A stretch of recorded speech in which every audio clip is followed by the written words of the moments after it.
오늘 우리에게 주시는 하나님 말씀 마태복음 6장 9절에서 13절까지의 말씀입니다. 마태복음 6장 9절에서 13절까지의 말씀을 우리 다 같이 합독함으로 말씀을 받도록 하겠습니다. 6장 9절에서 13절까지 말씀을 다 같이 합독하도록 하겠습니다. 그러므로 너희는 이렇게 기도하라. 하늘에 계신 우리 아버지여, 이름이 거룩히 여김을 받으시오며 나라가 임하시오며 뜻이 하늘에서 이루어진 것 같이 땅에서도 이루어지이다. 오늘 우리에게 일용할 양식을 주시옵고 우리가 우리에게 죄 지은 자를 사하여 준 것 같이 우리 죄를 사하여 주시옵고 우리를 시험에 들게 하지 마시옵고 다만 악에서 구하시옵소서. 나라와 권세와 영광이 아버지께 영원히 있사옵나이다. 아멘. 우리는 주일 아침에 주기도문 말씀을 살펴보고 있습니다. 기독교 서적 중에 주기도문과 관련된 책들을 보면 그 양이 어마어마합니다. 그만큼 이 기도에는 많은 하나님의 뜻이 새겨져 있고 우리가 묵상할 주제들이 너무 많다는 것이죠. 그래서 주일 아침마다 한 구절씩 이렇게 살펴보고 있지만 이 시간이 주기도문 전체를 다 살피는 그 내용을 다 묵상하는 그런 시간이라고 보아서는 안 될 것입니다. 그 중에 우리에게 필요한 것, 지금 우리 교회와 우리 상황에 맞아떨어지는 것, 적용할 만한 것, 이런 것들을 중심으로 말씀을 전하고 있습니다. 주기도문에 관해서 글을 쓰거나 이렇게 강의를 하신 많은 분들이 있는데 개인적으로 제가 참 마음의 은혜를 입고 또 이번에 이 주제로 설교를 하는 데 있어서 큰 도움을 얻는 신학자가 알렉산더 슈메만이라는 신학자입니다. 이 신학자가 주기도문 강의 책을 내면서 이 세상에는 두 종류의 지식이 있다라고 그렇게 적어 놓았습니다. 한 종류의 지식은 정보에 해당하는 것이죠. 예를 들면 1 더하기 1은 2다. 물건은 위에서 아래로 떨어진다. 이런 지식입니다. 이런 지식은 좋고 나쁜 것이 없습니다. 이거는 맞거나 틀리거나 또는 알거나 모르거나 하는 것으로 끝이 나는 것이죠. 물론 어떤 수학자들은 이런 단순한 법칙들에게서 아주 숭고한 아름다움을 느낀다라고 그렇게 이야기를 하기도 합니다만은 일반적인 사람들은 이런 지식 때문에 감동을 한다거나 또는 생각이나 삶을 바꾸는 그런 일은 잘 일어나지 않습니다. 그런데 이런 지식과는 달리 사람의 마음을 움직이고 삶의 변화를 유도하는 지식이 있습니다.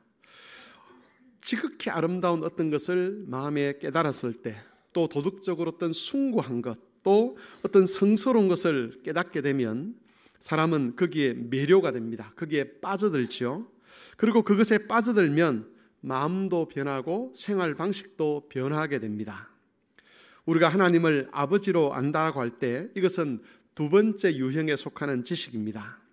성령께서 우리에게 하나님에 대한 깨달음을 주시면 하나님에 대한 단순한 정보를 아는 것에 그치지 않습니다. 성령께서는 우리를 하나님 아버지께 매료되게 하십니다. 하나님께 끌리게 하는 것이죠. 성경적인 용어로 표현하면 하나님을 사랑하게 하는 겁니다. 이런 끌림은 우리를 차원이 다른 삶으로 이끌고 갑니다.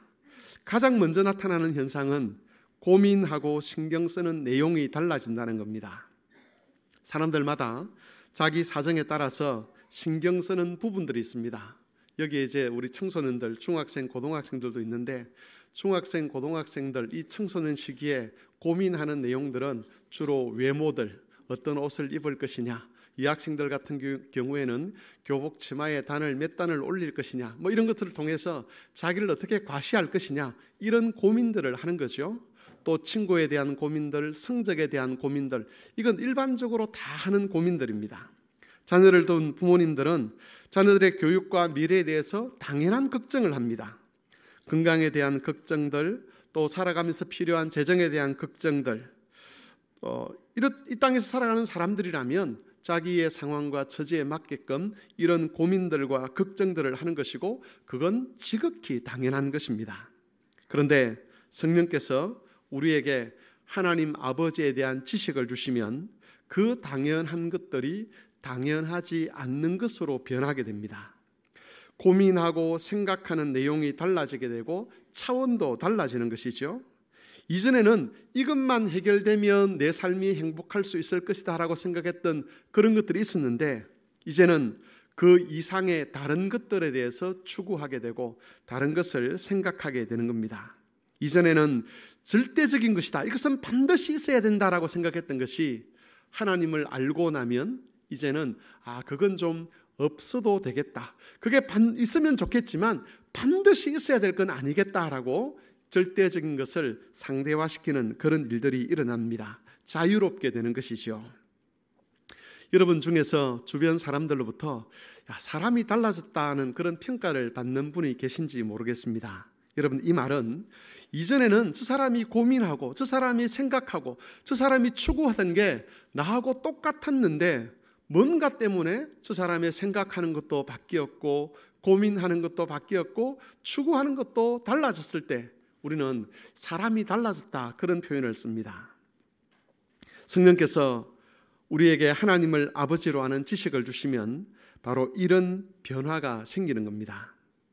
하지만 여러분, 이런 변화가 있다고 해서 그것이 우리의 삶을 더 편하게 하는 것은 아닙니다.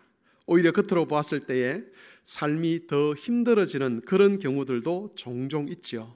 왜냐하면 하나님을 제대로 알기 전에 하던 고민과 하나님을 알고 난 다음에 하던 고민들이 서로 부딪히는 경우들이 있기 때문에 그렇습니다. 하나님을 알고 나서도 옛날에 하던 그 고민들과 같이 갈 수 있으면 참 좋겠는데 때로는 옛날에 했던 고민들을 내려놓아야 될 때가 있다는 것이지요. 그리고 그런 것들을 내려놓게 되면 현실에서는 여러 가지 어려움을 겪는 그런 경우들도 있습니다. 그래서 삶의 차원이 달라지는 것과 삶이 편해지는 것은 항상 같이 가는 것은 아니라는 것이죠. 하지만 그럼에도 불구하고 성령께서 일으키시는 이런 새로운 차원으로의 우리의 삶의 인도하심은 우리를 아주 즐겁게 합니다. 우리의 삶에 에너지가 넘치게 하고 내일을 기대하게 하고 매일매일 찬송을 할 수 있도록 인도하는 겁니다. 그래서 여러분, 객관적인 조건으로 보았을 때는 이 사람이 훨씬 더 불행한 조건 같은데 객관적인 조건이 좋은 그 사람보다 더 행복한 삶을 살아가고 오히려 객관적인 조건이 좋은 사람들이 이런 사람들을 더 부러워하는 그런 경우들도 종종 있습니다. 넌 우리보다 더 못 사는 것 같은데, 넌 나보다 더 가난한 것 같은데, 넌 나보다 훨씬 더 많이 아픈 것 같은데 왜 네가 더 행복해 보여? 라는 그런 평가를 받는다는 것이지요. 성도 여러분, 이처럼 성령께서 우리에게 하나님 아버지에 대한 지식을 주실 때에, 하나님을 깨닫게 하실 때에 우리의 삶은 새로운 차원으로 진입을 하게 되는 겁니다. 주기도문의 내용은 예수님께서 가르쳐 주신 기도이기도 하지만 동시에 새로운 차원으로 들어간 그 사람들의 마음에 새겨지는 소원이라고 할 수 있습니다. 고민거리가 달라지는 거지요.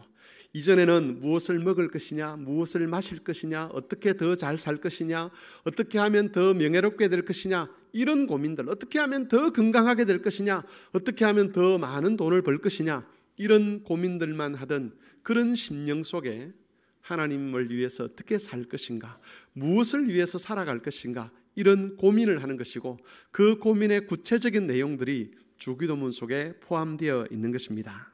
오늘은 그 중에서 아버지의 이름을 거룩하게 하소서라는 이 말씀에 대해서 살펴보고자 합니다. 두 가지 질문을 통해서 말씀을 전할 것인데, 첫 번째는 이름을 거룩하게 한다는 것이 구체적으로 무슨 뜻이냐는 겁니다. 두 번째는 왜 예수님께서 이 기도를 하게 하셨는가 하는 질문입니다. 먼저 질문할 것은 이름을 거룩하게 한다는 것이 무슨 뜻이냐 하는 겁니다. 여러분, 이 말은 반대말을 통해서 좀 더 분명하게 이해를 할 수가 있습니다. 이름을 거룩하게 한다는 말의 반대말은 이름이 멸시를 받게 한다, 또는 이름이 모욕이나 조롱을 받게 한다는 말로 그렇게 바꿀 수가 있습니다. 다니엘서 말씀을 통해서 이 이름을 거룩하게 하는 것과 이름이 조롱받는 것의 구체적인 내용들을 한번 살펴볼 건데, 다니엘서 1장 6절 7절 말씀을 한번 보겠습니다. 찾을 수 있는 분은 성경을 다니엘서를 한번 찾아 놓으시고, 그렇지 않는 분들은 화면을 통해서 같이 한번 읽어보겠습니다. 다니엘서 1장 6절 7절을 같이 읽겠습니다. 시작. 그들 가운데는 유다 자손 곧 다니엘과 하나냐와 미사엘과 아사랴가 있었더니 환관장이 그들의 이름을 고쳐 다니엘은 벨드사살이라 하고 하나냐는 사드락이라 하고 미사엘은 메삭이라 하고 아사랴는 아벳느고라 하였더라. 바벨론 왕이 전쟁에서 유다를 이겼습니다. 그리고 유다에서 많은 사람을 포로로 잡아왔는데 그 중에 총명해 보이는 아이들, 그런 아이들은 왕궁에 데려다가 바벨론 교육을 시키고 그들을 바벨론의 신하로 만들려고 했습니다. 그들 중에 다니엘과 그의 친구들이 있었죠. 이 친구들의 이름이 있습니다. 유대인들은 이름을 지을 때에 그 신앙과 관련해서 이름을 지었습니다. 예를 들어서 다니엘이라는 이름은 하나님은 나의 재판관이시다는 뜻을 가지고 있습니다. 하나냐라는 이름은 여호와는 은혜를 베푸신다는 뜻을 가지고 있습니다. 미사엘은 누가 하나님과 같은 분이냐라는 뜻을 가지고 있고, 아사랴는 여호와가 도우신다는 뜻을 가지고 있습니다. 그런데 바벨론의 환관장이 그들의 이름을 바벨론식 이름으로 바꾸어 버립니다. 그 바꾼 이름은 바벨론이 섬기는 신들과 관련되어 있습니다. 다니엘은 벨드사살이라고 바뀌었죠. 벨드사살은 벨이 그의 목숨을 지킨다는 뜻입니다. 다니엘이라는 이름과 서로 반대되는 개념의 이름을 지은 겁니다. 하나냐라는 이름은 사드락이라는 이름으로 바뀌는데 아쿠의 명령, 아쿠는 바벨론에서 섬기는 주된 신이었습니다. 아쿠의 명령이라는 뜻을 가진 이름으로 바꾸고요. 미사엘은 메삭이라는 이름으로 바꾸는데 이 메삭이라는 뜻은 누가 아쿠와 같은가라는 뜻을 가지고 있습니다. 아사랴는 아벳느고라는 이름으로 바뀝니다. 느고의 종이라는 뜻을 가진 그 이름으로 바꾸는 거죠. 여러분, 이름을 바꾼다는 것은 특별히 여호와와 관련된 그 이름을 바벨론의 신들과 관련된 이름으로 바꾼다는 것은 일종의 조롱에 해당합니다. 미사엘이라는 이름을 한번 보십시오. 누가 하나님과 같은가라는 그런 뜻을 가진 이름을 바꾸어서 누가 아쿠와 같은가라는 이름으로 그렇게 바꾸어 버리죠. 이 말에는 이런 뜻이 있습니다. 하나님과 같은 신은 얼마든지 있다는 거죠. 하나님과 같은 그런 신은 이 세상에 널리고 널렸는데 아쿠와 같은 신은 없다는 겁니다. 그러니까 네 이름이 잘못된 이름이다. 아쿠와 같은 그런 신을 섬기는 자가 복된 자라는 그런 뜻으로 이름을 바꾸는 겁니다. 아쿠는 바벨론을 지키고 바벨론에게 승리를 가져줄 능력을 갖춘 신입니다. 하지만 이스라엘이 섬기는 그 여호와 하나님은 이스라엘을 보호하겠다는 약속을 지키지도 못했고 이스라엘을 구원할 능력도 없었다라고 조롱합니다. 그래서 이 세상에서 정말 뛰어난 신, 이 세상에서 정말 탁월한 신은 누구냐? 여호와가 아니라, 너희가 섬겼던 그 여호와 하나님이 아니라 우리가 섬기는 아쿠 하나님이다라고 그렇게 주장을 하는 겁니다. 여러분, 그런데 이 이후의 내용을 보면 조롱받았던 여호와의 이름이 거룩하게 되는 일들이 일어납니다. 다니엘서 2장 47절 말씀을 같이 한번 읽겠습니다. 왕이 대답하여 다니엘에게 이르되 너희 하나님은 참으로 모든 신들의 신이시오 모든 왕의 주제시로다.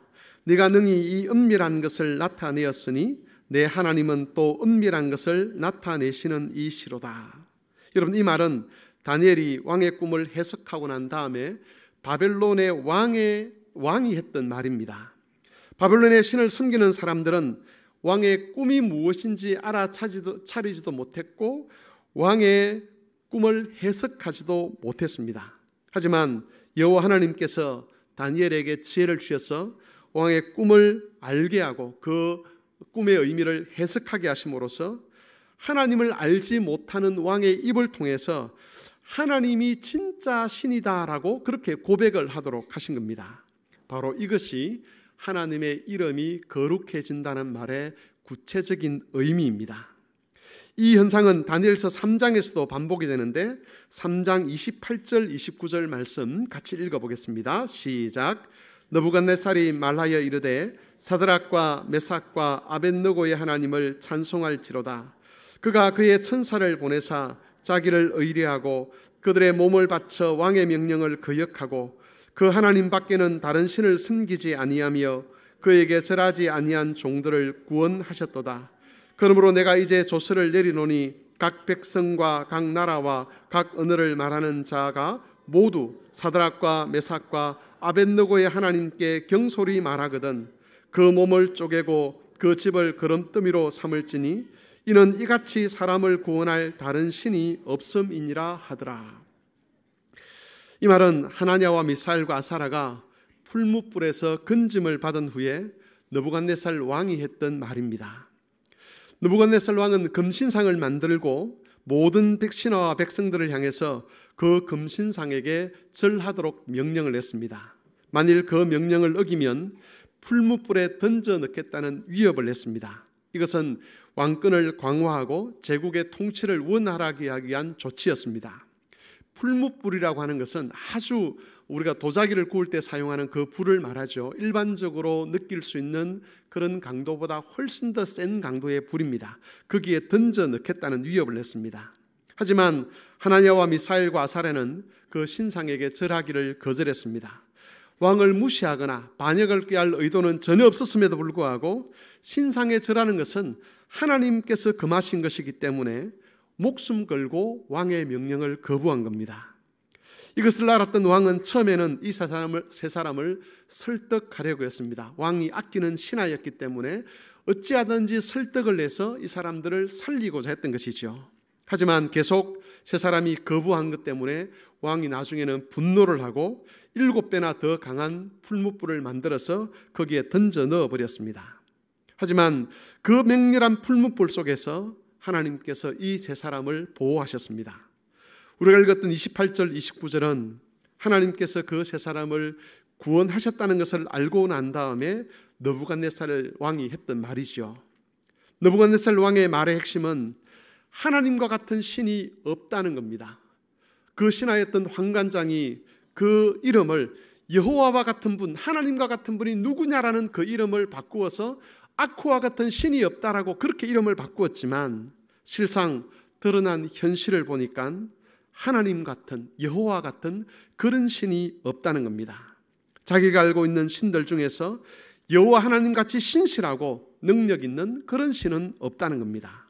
여기서도 하나님의 이름이 거룩하게 됩니다. 이 사건은 6장에도 이어집니다. 6장은 다니엘이 왕의 명령을 어기고 기도하다가 사자굴에 던져지는 내용이 기록되어 있습니다. 그 사자굴에 던졌다가 다니엘은 구원을 얻습니다. 하나님께서 다니엘을 사자의 입에서 구원하여 내신 이후에 당시 왕이었던 다리오가 했던 고백이 6장 25절에서 27절에 기록되어 있습니다. 이 다리오 왕의 말도 같이 한번 읽어보겠습니다. 같이 읽겠습니다. 이에 다리오 왕은 온 땅에 있는 모든 백성과 나라들과 언어가 다른 모든 사람들에게 조서를 내려 이르되 원하건대 너희에게 큰 평강이 있을지어다. 내가 이제 조서를 내리노라. 내 나라 관할 아래 있는 사람들은 다 다니엘의 하나님 앞에 떨며 두려워할지니 그는 살아계시는 하나님이시요 영원히 변하지 아니하실 이시며 그의 나라는 멸망하지 아니할 것이요 그의 권세는 무궁할 것이며 그는 구원도 하시며 건져내기도 하시며 하늘에 쓰든지 땅에 쓰든지 이적과 기사를 행하시는 이로서 다니엘을 구원하여 사자의 입에서 벗어나게 하셨음이라 하였더라. 여러분, 다리오 왕의 말의 핵심이 뭡니까? 여호와와 같은 그런 신이 이 세상에 없다는 겁니다. 여호와 하나님이야말로 정말 살아계시고 참된 신이라는 것이죠.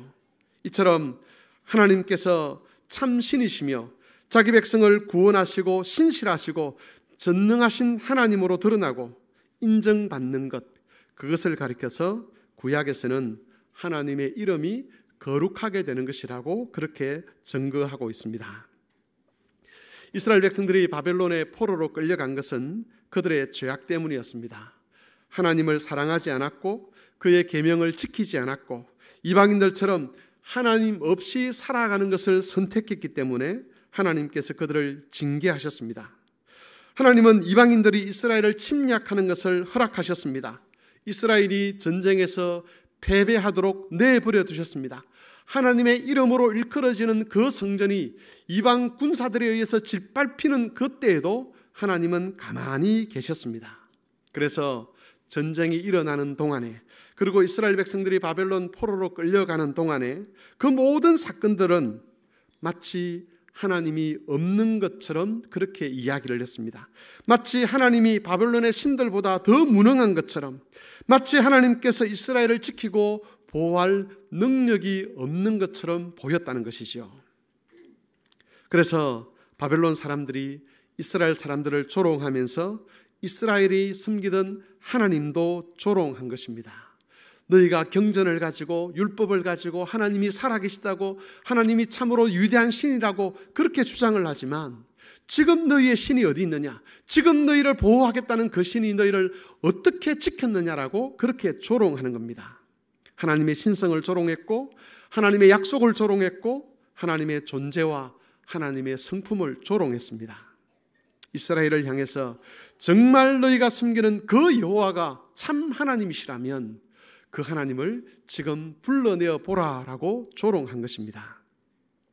그런 중에 다니엘과 하나냐와 미사엘과 아사랴는 하나님은 언약을 지키시는 하나님이라는 것을 믿었습니다. 우리가 이렇게 징계를 받는 것은 우리가 하나님을 버렸기 때문이라는 것을 고백하고 뜻을 정해서 주의 계명을 지키기로 결단을 냈습니다. 그 일을 가장 중요하고 가치 있는 일로 보았습니다. 다른 것들, 심지어 자신의 생명을 지키는 것보다 하나님을 사랑하고 그 뜻에 순종하는 것을 더 중요한 것으로 보았습니다. 그리고 하나님은 그런 믿음의 결단을 한 네 사람을 통해서 하나님의 진짜 모습을 보여주셨습니다. 하나님이 전능하신 하나님이라는 것, 하나님이 약속에 신실하시다는 것, 하나님께서 온 세상에 창조주시며 살아계셔서 역사하시고 자기 백성에게 하신 약속을 따라 자기 백성을 구원하신다는 것, 그런 하나님의 참모습을 이 다니엘과 하나냐와 미사엘과 아사랴를 통해서 밝히 드러내신 겁니다. 범죄한 이스라엘 때문에 하나님의 이름이 모욕과 멸시를 당했던 것과 반대로 신실하고 경건한 주의 백성들을 통해서 하나님의 이름이 거룩하게 된 겁니다. 여러분, 하나님의 이름이 거룩하게 된다는 것은 하나님의 원래의 신성과 하나님의 원래의 성품과 하나님의 원래의 존재와 능력이 나타나서 여호와만이 참 신이시며 살아계신 하나님이라는 것이 인정되는 것을 의미합니다. 이것이 바로 아버지의 이름이 거룩하게 된다는 말의 의미입니다. 여러분, 두 번째 질문은 이겁니다. 예수님께서 왜 이 기도를 하게 하셨는가 하는 것이죠. 여러 가지 말을 할 수 있는데 우리가 두 가지로 이야기를 해볼 수 있을 겁니다. 사실 우리가 하나님의 이름이 거룩하도록 기도하지 않는다고 해서 하나님의 이름이 거룩해지지 않는 것은 아닙니다. 원래 하나님의 이름은 거룩합니다. 이 세상에 어떤 신도 하나님과 같은 분이 없지요. 여호와 하나님 같이 자기 백성을 사랑하고 약속에 신실하며 전능하신 그런 신은 이 세상에 없습니다. 사람들이 신이라고 섬기는 그것들은 다 거짓이고 가짜고 사람들을 미혹하는 우상에 지나지 않습니다. 그렇기 때문에 우리가 굳이 아버지의 이름이 거룩하게 되기를 원합니다라고 말하지 않더라도, 기도하지 않더라도 아버지의 이름은 거룩합니다. 그럼에도 불구하고 예수님께서 이것을 위해서 기도하게 하신 큰 두 가지 이유가 있다는 거죠. 첫 번째는 기도가 하나님께서 일하시는 통로이기 때문입니다. 우리의 기도는 허공을 향해서 막연히 한번 내뱉는 그런 소리가 아니라는 겁니다. 하나님은 우리의 기도를 들으실 뿐만 아니라 성도가 하는 기도를 근거로 해서 일을 하십니다. 따라서 우리는 하나님께서 이 땅의 교회들 위해, 우리 믿는 자들 위해, 나와 내가 사랑하는 가족들과 교우들 위해 이 하나님의 은혜와 능력이 나타나서 하나님의 이름이 이 땅 위에서, 우리 교회 위에서, 내 삶에서, 우리 가정 속에서 거룩해지기를 기도해야 합니다. 하나님을 향한 우리의 믿음이 거짓이 아니라는 것을 하나님께서 직접 증명해 주시기를 기도하는 것이지요. 하나님 살아계신 하나님이라고 하셨지요. 하나님 자기 백성을 지키시겠다고 하셨지요. 하나님 우리를 구원하시겠다고 하셨지요. 그렇다면 하나님, 그 하나님의 살아계심과 신실하심과 능력을 증명해 주십시오라고 요청하는 것, 그게 바로 하나님의 이름을 거룩히 해달라고 기도하는 겁니다. 여러분, 두 번째 이유는 우리로 하여금 다니엘이나 그의 친구들처럼 하나님의 이름을 거룩하게 하는 일에 헌신하도록 하기 위함입니다. 하나님의 이름이 거룩하게 되는 일은 하나님의 백성들의 믿음과 순종과 헌신을 통해서 현실화됩니다.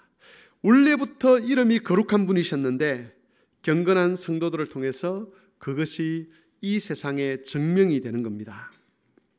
여러분, 우리가 진짜 하나님의 말씀을 믿고 그 뜻에 순종하는 것을 가장 가치 있는 일로 여기고 그 뜻에 순종하기 위해서 다른 모든 것을 희생할 때에 하나님은 그 사람을 통해 하나님의 성품과 하나님의 존재와 하나님의 능력을 드러내십니다. 하나님은 은밀한 중에 계십니다. 은밀한 중에 계신다는 것은 언뜻 보아서는 하나님을 알아차릴 수 없다는 거죠. 여러분, 눈을 옆으로 아무리 돌려보아도 여기에 하나님이 보이지 않습니다. 하나님은 영적인 존재이시기 때문에 우리의 눈으로 파악할 수 없습니다. 그래서 은밀한 중에 계신다고 말할 수 있습니다. 뿐만 아니라 하나님은 자신을 잘 드러내시지 않습니다. 만일 하나님이 눈에 보이지 않더라도 어떤 기적적인 일, 이적적인 일들을 쉽게 드러내신다면 하나님은 살아계시구나 하는 것을 누구나 다 알 수 있을 것인데 그렇게 일하시지는 않는다는 것입니다. 무작정 여기에서 이적 한번 나타내시고 저기에서 기적 한번 나타내시고 그런 식으로 일하시는 하나님이 아니십니다. 더구나 하나님의 백성들이 적당한 수준에서 믿음을 흉내내고 있는 그런 경우라면 하나님은 스스로를 숨겨버리십니다. 바벨론이 이스라엘을 침략했을 때 숨어 계셨던 것처럼, 성전이 공격을 당할 때도 숨어 계셨던 것처럼, 바벨론 군사들이 이스라엘 사람들을 그렇게 학대하고 괴롭힐 때도 살육할 때도 숨어 계셨던 것처럼 우리가 적당히 믿고 적당히 헌신하고 세상과 타협하고 그렇게 살아가는 경우라면 하나님은 계속해서 숨어 계실 겁니다. 하지만 교우 여러분, 약속을 믿는 사람들, 하나님의 말씀에 자신의 삶을 거는 사람들, 진짜 하나님을 사랑하는 사람들에게는 은밀한 중에도 자신을 나타내십니다. 다니엘이 살던 시기에 이스라엘 백성들 눈에도 이방인들 눈에도 하나님은 없는 분이셨습니다. 하나님은 스스로를 숨기셨습니다. 이스라엘이 아무리 하나님을 불러도 하나님은 자신을 나타내지 않으셨습니다. 그들이 매 주일마다 매 안식일마다 성회로 모이고 기도회로 모여서 부르짖어도 하나님은 끝까지 침묵하셨습니다. 심지어 이스라엘 백성들이 금식하며 하나님의 은혜를 구할 때에도 하나님은 끝까지 숨어 계셨습니다. 하지만 경건한 사람들, 하나님의 말씀에 순종하려는 사람들, 비록 세상적인 손해를 보더라도 하나님을 사랑하려고 하는 그 사람들에게는 은밀한 중에 자신을 나타내셨습니다. 처음에는 아주 희미하게 자신을 드러내시다가 나중에는 하나님께서 그 사람과 함께 하신다는 것을 누구도 부인할 수 없도록 분명한 증거를 통해서 자신을 드러내신 것이지요. 여러분, 예수님께서 제자들에게 그리고 교회에게 이것을 기도하게 하신 것은 일종의 초청이라고 할 수 있습니다. 은밀한 중에 계시는 하나님이 어디에 자신을 드러내시는 줄 아느냐? 어떻게 자신의 이름을 거룩하게 하시는 줄 아느냐? 은밀한 중에 계신 하나님을 만나고 체험을 하고 싶으냐? 그렇다면 이렇게 기도하고 이것에 합당한 삶을 너희가 살면 하나님께서 너희에게, 숨어 계셨던 하나님께서 은밀한 중에 너희에게 나타내실 것이라고 그렇게 자기 백성들을 초청하시는 겁니다. 하나님께서 자기의 이름을 거룩하게 하시는 그 삶으로 제자들과 교회들을 초청함으로써 하나님이 이 세상에 엄연히 살아계신 하나님이시고 하나님이 자기 백성을 돌보시는 하나님이시고 자기 백성을 구원하시는 하나님이신 것을 체험하도록, 경험하도록, 그래서 그 하나님과 지속적으로 동행하도록 하나님께서 초청해 주시는 것입니다. 따라서 여러분, 이것은 단순히 어떤 기도를 할 것이냐 하는 문제에만 연결되는 그런 가르침은 아닙니다. 이것은 기도와 더불어 삶의 또 삶과 또 태도와 다 관련이 있는 것이죠. 진짜 하나님을 사랑하는 것, 그래서 하나님을 영화롭게 하고 하나님을 즐거워하는 것을 삶의 목표로 하는 것, 그런 삶을 사모하고 그런 삶에 헌신하라는 말씀으로 우리에게 주신 기도 제목이라는 겁니다. 말씀을 정리하겠습니다. 예수님은 아버지의 이름을 거룩하게 하소서라는 기도 제목을 우리에게 주셨습니다. 우리는 이 말씀으로 기도해야 합니다. 나의 삶에, 우리 가정 위에, 우리 교회 위에, 이 땅 위에 하나님의 신성과 하나님의 성품과 하나님의 살아계심과 하나님께서 신실하시다는 그 모든 것이 드러나서 우리의 입술을 통해서도, 우리 자녀들의 입술을 통해서도, 이 세상 사람들의 입술을 통해서도 하나님이 거룩하시다라고 말할 수 있도록 기도해야 합니다. 나아가서 우리의 삶이 은밀한 중에 계신 하나님께서 자신의 존재와 성품과 신성을 드러내는 장이 되도록 헌신해야 합니다. 하나님을 진심으로 사랑하고 하나님을 진심으로 영화롭게 하기를 원하고 하나님을 즐거워하여 그의 계명을 순종하면 숨어 계셨던 하나님께서 자신을 드러내실 것이고 우리 입술은 그 하나님의 이름을 거룩하다라고 찬송하게 될 것입니다. 교우 여러분, 스스로를 세상으로부터 숨기신 하나님께서 자기의 이름을 거룩하게 하시도록 믿음과 삶으로 헌신하는 그런 삶을 살아가실 수 있게 되기를 바랍니다. 하나님의 말씀을 생각하며 기도하겠습니다. 하나님은 숨어 계시지만 은밀한 중에 경건한 자들에게 자신을 나타내시는 하나님이십니다. 우리의 삶이 이 하나님을 초청하는, 이 하나님을 만나는 삶이 되도록, 하나님의 이름을 거룩하게 하는 삶이 되도록 인도해 주시기를 기도하시고, 또 우리의 기도 가운데 하나님이 응답하셔서 나의 개인의 삶의 영역 위에, 우리 가정 위에, 우리 교회 위에, 이 땅에서 하나님의 이름이 거룩하게 되기를 함께 기도하겠습니다.